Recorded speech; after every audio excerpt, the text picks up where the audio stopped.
Bible नाही घेतलं. बरं माझं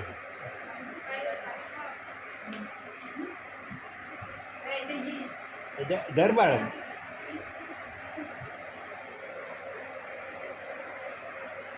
प्रेज द लॉर्ड. प्रभूच्या नावाला धन्यवाद देतो मी की देव बाप्पाने सुंदरशी वेळ दिली आणि जवळजवळ 1.5 वर्षानंतर आहे ना, 1.5 वर्ष झाले असं ना आपली गाठ भेटून. वर्ष झालं. वर्ष जवळपास झालं. सिस्टरांना शब्द दिला होता की मी तुमच्या घरी प्रेयरला येईल, परंतु देवाचा समय आणि माणसाचा समय याच्यामध्ये अंतर आहे. मनुष्य जे ठरवतो ते सर्वच वेळेला तसंच होईल असं नाही, कारण देवाच्या योजनेशिवाय कोणतीच योजना या भूतलावर पूर्ण होत नाही.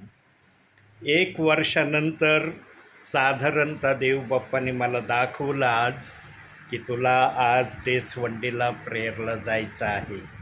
आणि भिंगार या ठिकाणी गायकवाड फॅमिलीमध्ये मी प्रेयरला जातो, तर तिथं पण सिस्टरांचा विषय प्रार्थनेविषयी निघाला. म्हणलं एवढ्यात काही माझं जाणं झालं नाही. आणि मग किरण दादा पण म्हणले जर गेले तिकडं तर जरूर तुम्ही आमच्या राणीताईंकडं जा. म्हणलं ठीक आहे. प्रियांनो, देवाने नेमलेल्या समयामध्ये सर्व काही होणं शक्य असतं, म्हणून आपण भक्तीची सुरुवात प्रार्थनेने करू. तुम्हापैकी कोणाला प्रेयर येत असेल तर जरूर करा.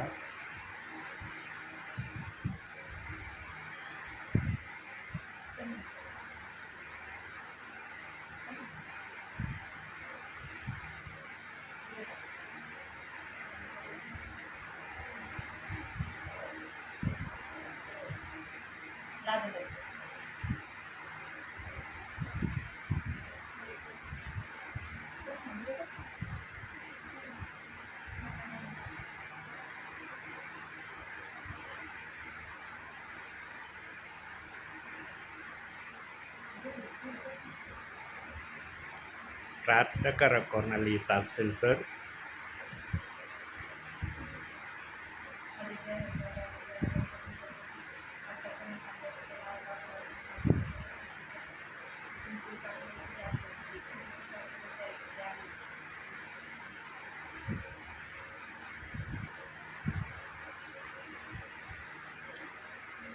एक वचन काढूया. मत्तई शुभवर्तमान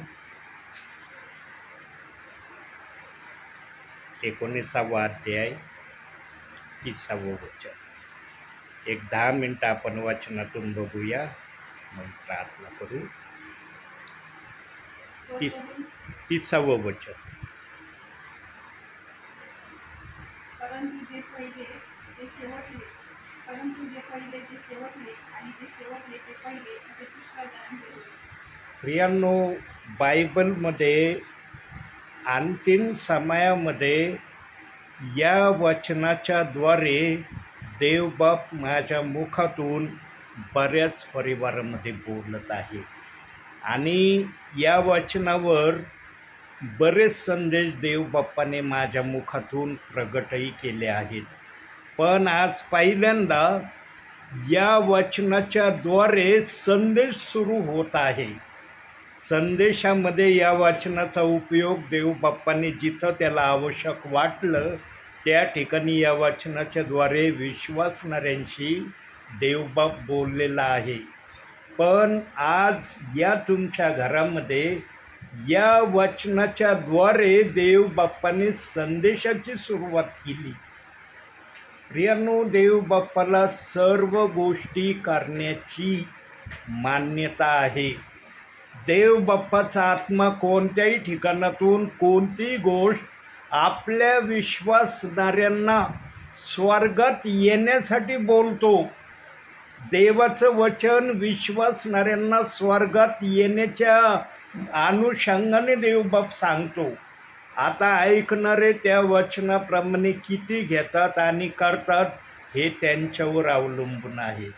प्रियांनो, पहिले ते शेवटले आणि शेवटले ते पहिले या लिस्टमध्ये ज्या प्रियजनांची नावं आहेत ना, ते प्रियजन अतिशय धन्य प्रियजन आहेत.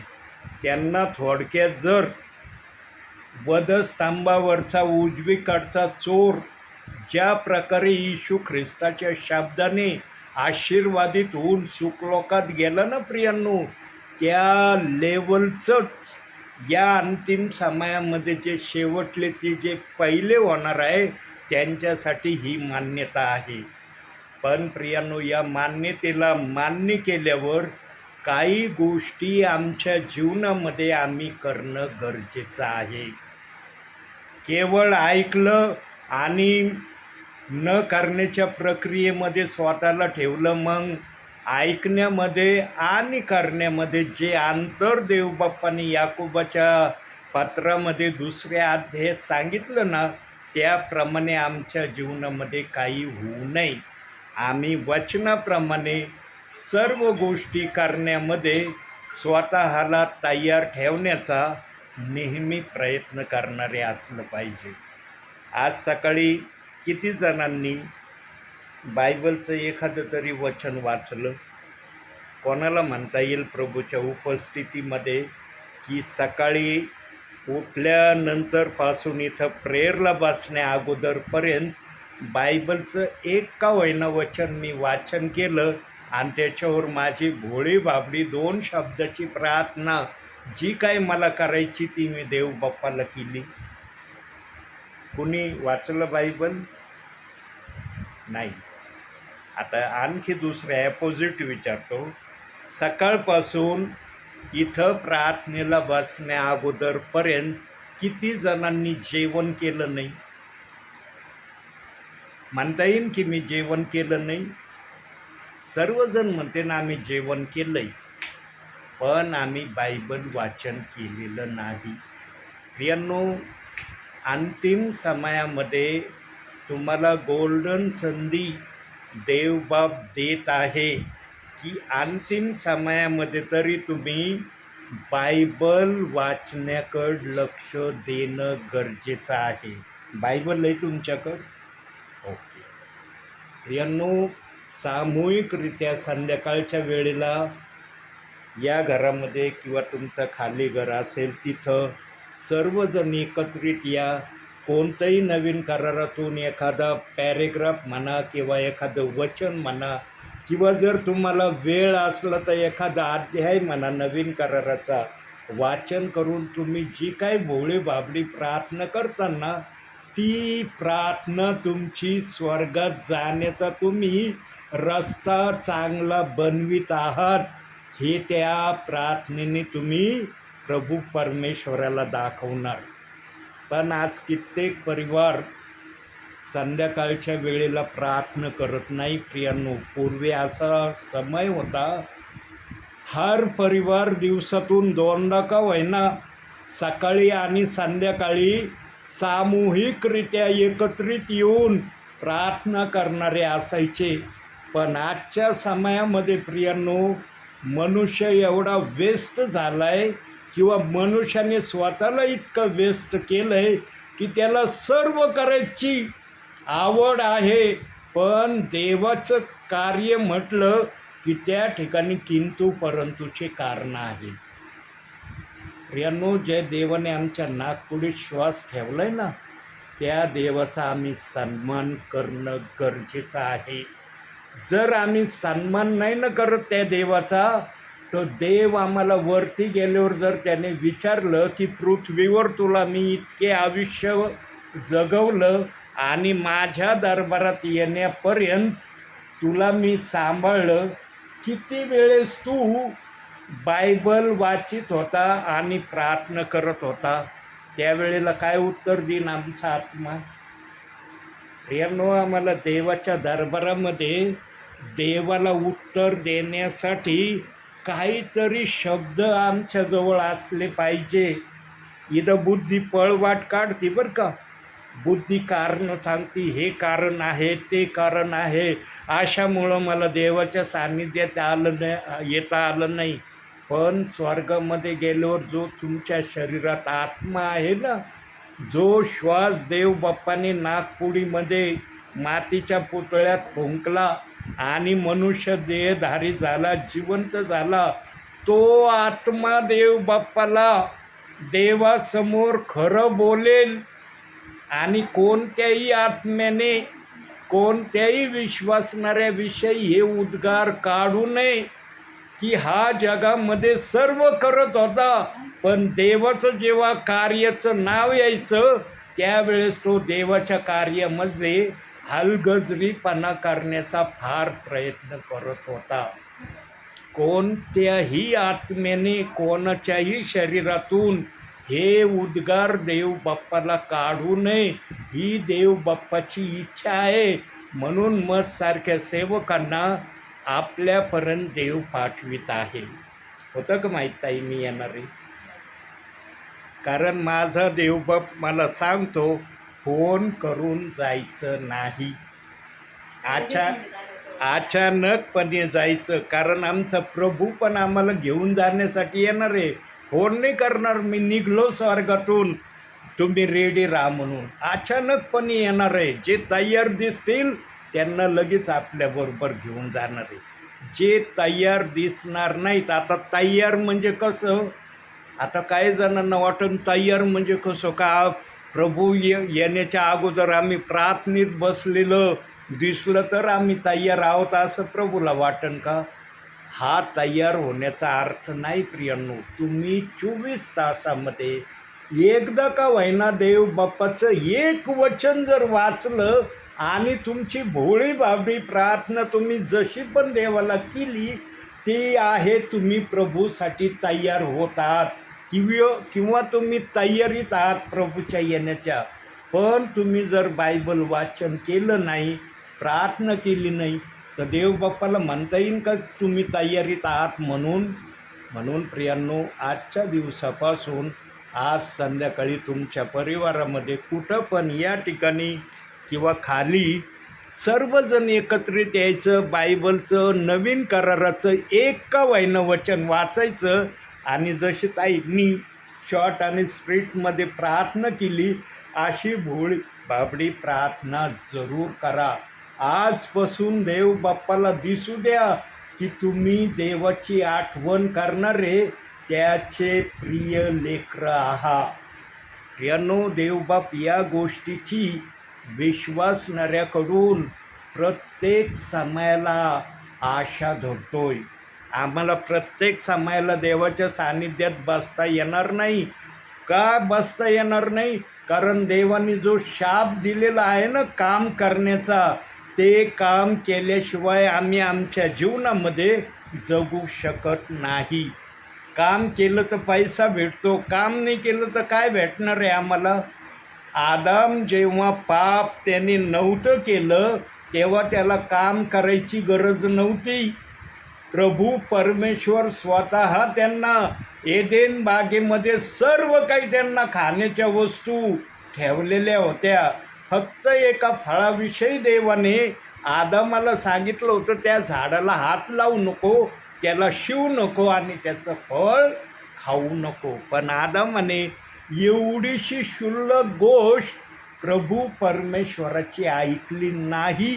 म्हणून प्रभू परमेश्वरांनी त्याला शाप दिला, एदेन बागेतून बाहेर काढलं आणि त्याला म्हणाला, निढाळाच्या घामाची तू भाकर खाशील. निढाळाच्या घामाची भाकर हा शब्द जेव्हा उच्चारण्यात येतो ना प्रियांनो, तेव्हा शेतकऱ्याशिवाय दुसऱ्या कोणाचीही आम्हाला आठवण होत नाही. कारण शेतकरी शेतामध्ये कशा प्रकारे त्या जमिनीचं सर्व जोपासना करताना त्या शेतकऱ्याचा किती घाम भूमीवर पडतो ना, हे सांगता येत नाही. म्हणून निढाळाची घामाची भाकर तू खाशील या शब्दाला प्रामुख्याने शेतकऱ्याविषयी देवबाप्पाने उच्चारण केलेलं असावं असं बहुतेक जण मान्य धरून आज प्रभूमध्ये वाटचाल करत आहेत. प्रियांनो, चर्चला जाता तुम्ही? कोणत्या चर्चला जाता? रावरीला जाता? अच्छा, चांगली गोष्ट आहे. चर्चला जाता, चर्चची सहभागिता सोडू नका. चर्चमध्ये जे सांगितलं जातं ते ऐका आणि त्याप्रमाणे करण्याचा प्रयत्न करा. यांनो, आज जर प्रभूच्या उपस्थितीमध्ये या दासाला जर तुमच्या मुखातून शब्द ऐकायला मिळाले असते, एवढ्या प्रियजनांपैकी एक जणांनी का होईना या ठिकाणी मी प्रार्थनेला येण्या अगोदर एक वचन वाचून भोळी भाबडी प्रार्थना जर केलेली असते आणि ते शब्द जर या दासाला ऐकायला मिळाले असते तर मला किती प्रसन्नता झाली असती. मला जितकी प्रसन्नता झाली नसती त्यापेक्षा जास्त प्रसन्न ज्यावर तुम्ही विश्वास ठेवलाय, ज्या देवावर, त्या देवाला प्रसन्नता झाली असती. प्रियांनो, बायबल वाचनापासून स्वतःला दूर ठेवू नका. जो पण फावला वेळ तुम्हाला मिळतो प्रियांनो, त्या फावल्या वेळामध्ये बायबल वाचण्याकडं कमीत कमी 15 मिनटाचा वेळ तर देव बाप्पा करता किंवा 10 मिनटाचा वेळ देव बाप्पा करता देण्याचा प्रयत्न करा. आजच्या दिवसानंतर माझं येणं होऊ अगर नाही होऊ पुढील काळात, पण देवबाप तुम्हाला आज या दासाच्याद्वारे सांगत आहे की 24 तासामध्ये 10 मिनटाचा वेळ देव बाप्पासाठी तुम्ही द्यायचा. ज्यांना वाचता येतं बायबल त्यांनी बायबल वाचून प्रार्थना करा. ज्यांना वाचता येत नसेल त्यांनी आपली भोळी भाबडी प्रार्थना 2 मिनटाची का व्हायना देव बाप्पाकडे करा.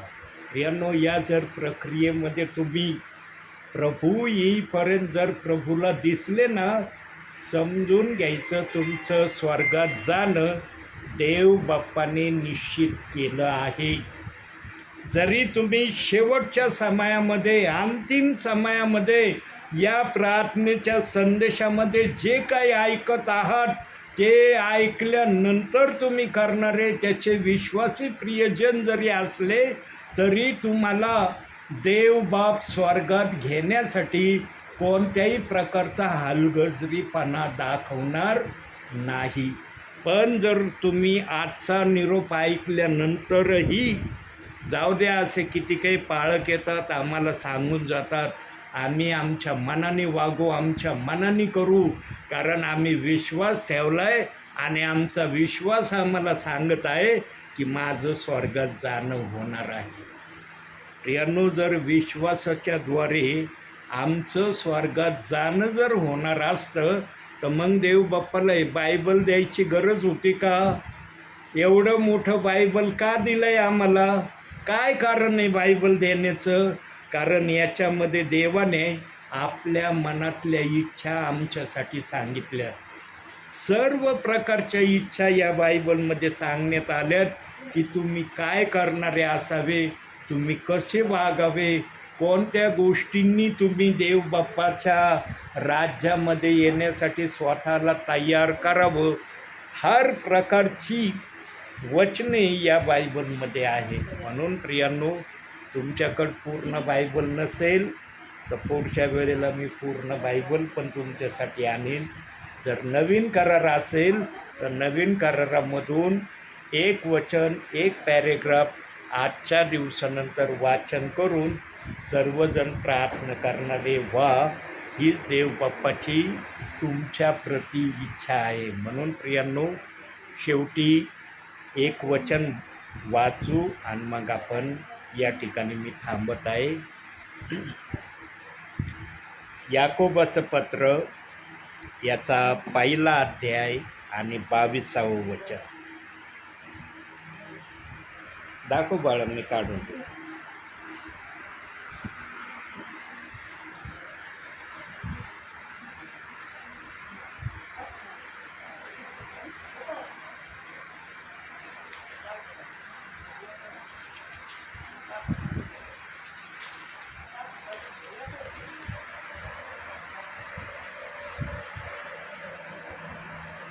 पहिला अध्याय 22 वचन वाचायचं.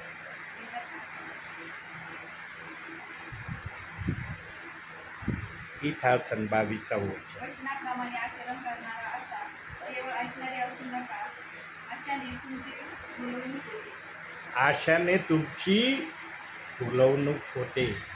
जर वचनाप्रमाणे आचरण करायचं असेल तर आम्हाला बायबलकडं लक्ष देणं 24 तासामध्ये एकदा जरुरीचं आहे.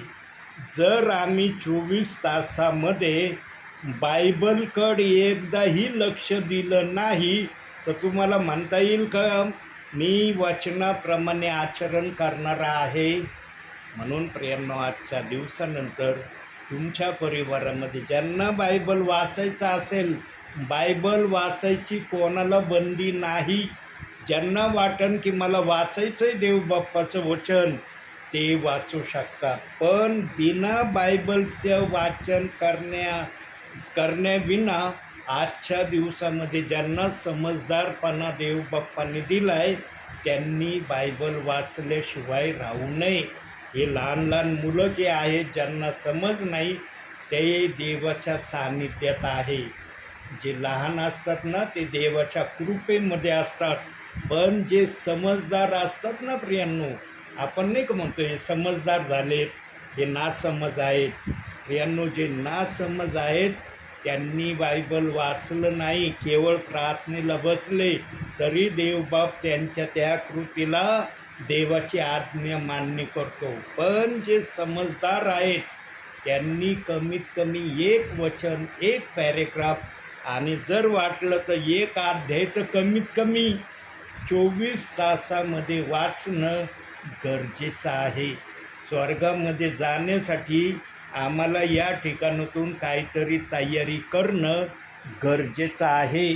आम्ही जर काहीच तयारी केली नाही प्रियांनो, वरती देवबाप्पाने जर प्रश्न केले आणि त्याचे योग्य उत्तर आम्हाला देता आले नाही, राहता येईन का आम्हाला स्वर्गामध्ये? ठेवीन का देव स्वर्गामध्ये? देवबाप म्हणून पृथ्वीवर काही केलंच नाही तू माझ्यासाठी. सेवक आले होते, सेवकाने आत्म्याच्या प्रेरणेने सांगितलं तरी तुझ्यामध्ये करण्याची वृत्ती आली नाही. प्रियांनो, अशा प्रक्रियेमध्ये स्वतःला कधी उतरवण्याचा प्रयत्न करू नका. आज देवबाप्पाने या घरामध्ये तुमच्यासाठी जे शब्द काढले आहेत, या घरामध्ये मी पहिल्यांदा आलेलो आहे. पहिल्यांदा या घरामध्ये या दासाची प्रार्थना होत आहे. हे देवबाप मान्य करतो, तुम्ही पण मान्य करता की हे सेवक पहिल्यांदाच आमच्या घरामध्ये प्रार्थनेला आलेले आहेत. प्रियांनो, आता वेळ राहिलेला नाही, कारण प्रभू कोणत्याही वेळेला येणार आहे. आत्ता पण येऊ शकतो तो. त्याला बंदी नाही की आता मी थांबतो, सर्वांची तयारी झाल्यावर मग अचानकपणे येतो, असा प्रभू येणार नाही. कोणत्याही घटकेला तो येणार आहे. आणि ज्या ठिकाणी प्रभू येण्या अगोदर जर कुठं प्रार्थना चाललेली असेल, जशी आज या ठिकाणी प्रार्थना चाललेली आहे आणि प्रार्थनेच्या वेळेत जर प्रभू आला ना तर त्या प्रियजनांना पण देवबाप आपल्याबरोबर घेऊन जाणार आहे. प्रार्थना ही इतकी पवित्र विधी आहे प्रियांनो. ही प्रार्थना आम्हाला देवाच्या उपस्थितीमध्ये घेऊन जाऊ शकते. प्रार्थना आम्हाला देवाबरोबर राहण्याची मान्यता देते आणि प्रार्थना आमच्यासाठी स्वर्गाचा रस्ता तयार करते. म्हणून प्रार्थनेकडं 24 तासामध्ये एकदा का होईना लक्ष देण्याचा आजच्या दिवसानंतर प्रयत्न करायचा आणि प्रत्येक दिवशी एक का होईना वचन वाचून प्रार्थना करायची. एवढीच एक आज्ञा देवबाप आज तुमच्यासाठी माझ्या मुखातून तुम्हाला सावधानतेने सांगत आहे. जर तुम्ही या प्रक्रियेमध्ये स्वतःला आजच्या दिवसापासून उतरवण्याचा निश्चय केला ना प्रियांनो, तर तो दुष्ट सैतान तुमच्या अवतीभोवती पण येणार नाही. सैतान फक्त वाचनाला घाबरतो, बाकी कशाला घाबरत नाही. का येशूच्या अरण्यामध्ये परीक्षा घेतली त्यांनी 40 दिवस. तो तर देवाचा पुत्र होता, त्याला किती घाबरायला पाहिजे होतं येशू ख्रिस्ताला, पण तो घाबरला नाही. का नाही घाबरला? कारण सैतान फक्त वचनाला घाबरतो, बाकी कशाला घाबरत नाही. म्हणून अरण्यामध्ये सैतानाने जे प्रश्न वचनाने केले, येशू ख्रिस्ताने पण वचनानेच त्याला उत्तर दिलं.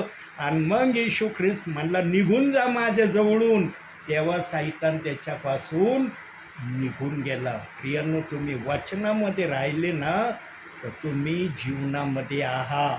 तुम्ही वचनामध्ये राहिले ना, तर सैतानापासून तुमची सुरक्षितता तुम्ही निश्चित केली आहे, हे तुम्हाला म्हणता येईल. म्हणून आजच्या दिवसानंतर बायबल वाचन आणि प्रार्थना तुमच्या जीवनामध्ये ठेवण्याचा तुम्ही प्रयत्न करा. म्हणून आजच्या या छोट्याशा वचनातून देवबाप तुम्हाला आणि मला भरपूर आणि भरपूर आशीर्वाद देऊ. आमेन. डोळे बंद करा प्रियांनो. कुणीही डोळे उघडायचे नाही. जो कोणी प्रार्थनेमध्ये डोळे उघडील ना, तो देव बाप्पाची आज्ञा मोडणारा होईल. कुणी म्हणजे कुणीच डोळे उघडायचे नाही. जोपर्यंत मी म्हणत नाही तोपर्यंत डोळे उघडायचे नाही. काही सेकंद आपण शांत राहूया प्रियांनो, मग आपण प्रार्थना करू.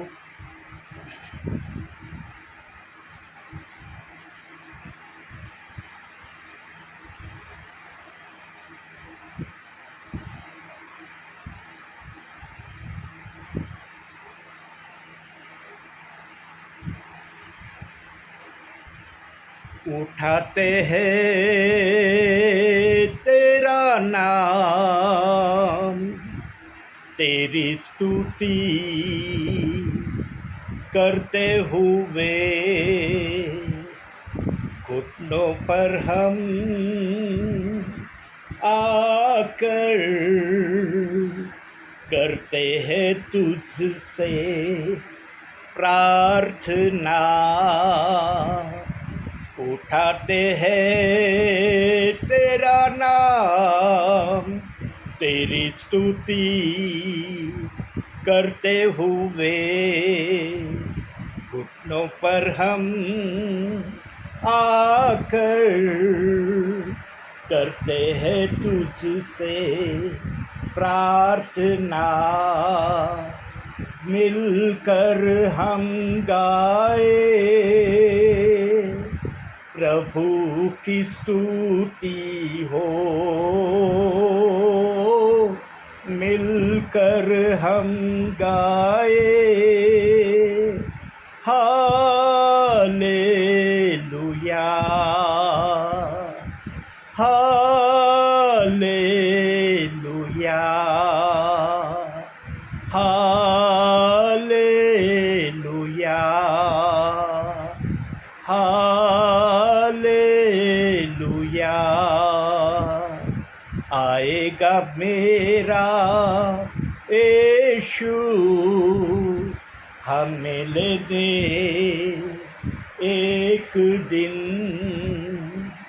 जाएंगे हम उसके संग जहाँ पर होगा अनंत जीवन. आएगा मेरा यीशु हमें लेने एक दिन, जाएंगे हम उसके संग जहाँ पर होगा अनंत जीवन. मिलकर हम गाए प्रभु की स्तुति हो, मिलकर हम गाए हालेलुया, हालेलुया, हालेलुया, हालेलुया. प्रार्थना करूया.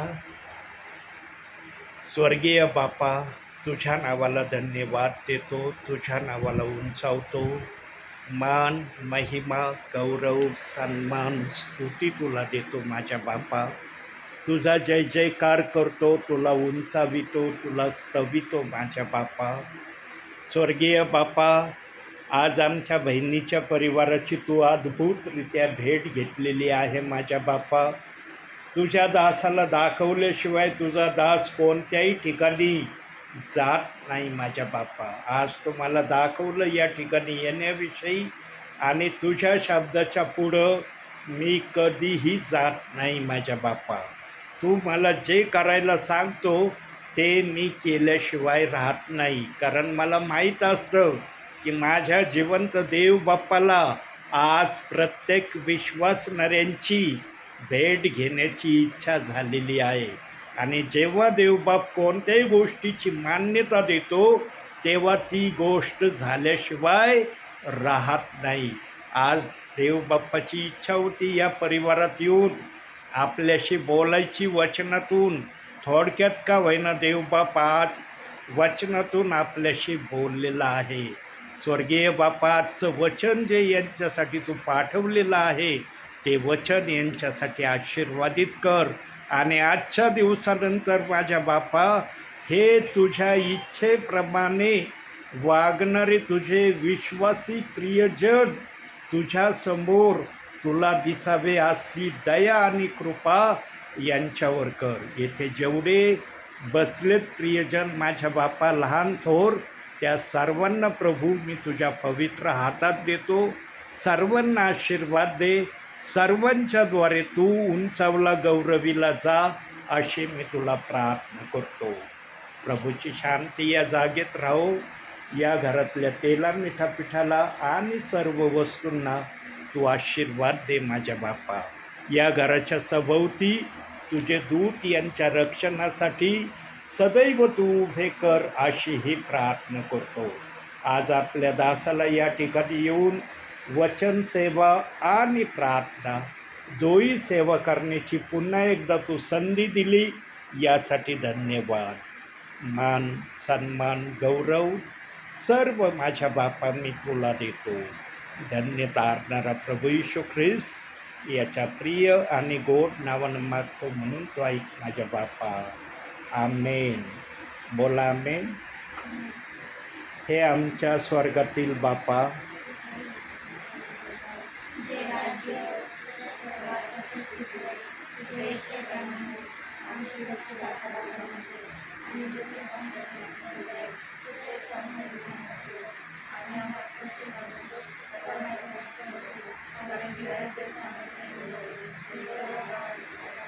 आमेन. प्रभु येशू रक्त की जय.